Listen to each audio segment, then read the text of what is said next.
A dengue, apesar de ser velha conhecida dos pesquisadores brasileiros, impõe grandes desafios para o desenvolvimento de uma vacina eficaz.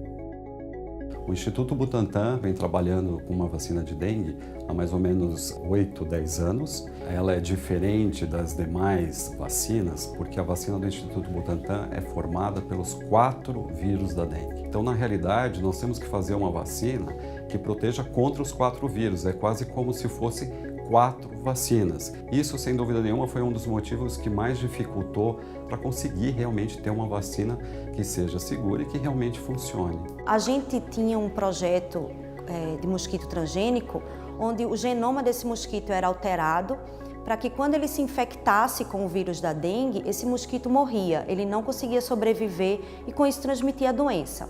Agora o nosso foco é produzir um mosquito transgênico que morra também ao se infectar pela Zika e pela chikungunya. O surto de Zika, que se iniciou no Brasil em 2015, assustou a comunidade científica e principalmente as mulheres grávidas moradoras de locais com incidência do mosquito. Ninguém esperava o que a gente viu nos últimos 3 anos, que foi a entrada do Zika, que era um vírus que a gente inclusive vinha trabalhando com ele junto com os nossos colegas na África há anos, e ele aparentemente não estava causando problema nenhum. De repente, o variante de Zika que entra no Brasil começou a causar uma nova manifestação de doença, a síndrome congênita causada por Zika, no qual as crianças, os fetos, tiveram o cérebro praticamente destruído pela infecção dos vírus.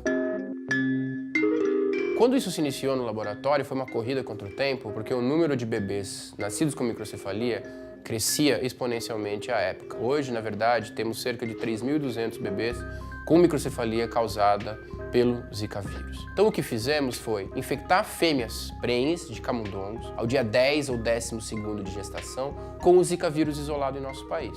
A partir desse momento, passamos a avaliar essa gestação e também passamos a analisar os filhotes nascidos dessas mães. De fato, havia uma relação causal entre o Zika vírus e a microcefalia. O filhote do camundongo de mães infectadas com Zika vírus eram menores, o que corrobora os achados em seres humanos. Os bebês também são menores em tamanho e peso.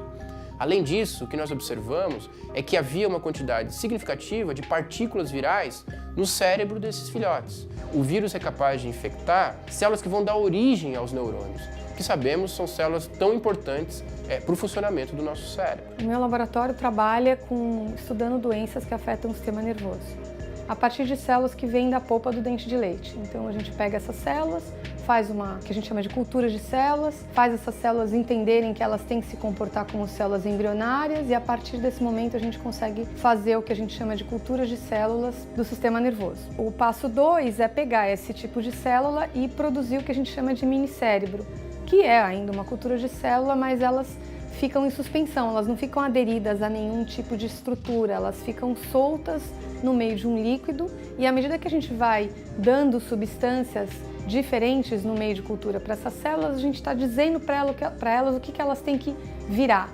Então são células-tronco que vão se transformar em diferentes tipos celulares presentes no cérebro.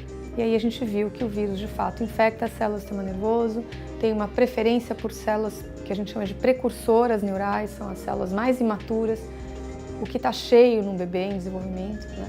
E a gente observou que o vírus fazia isso de uma forma muito rápida e muito agressiva.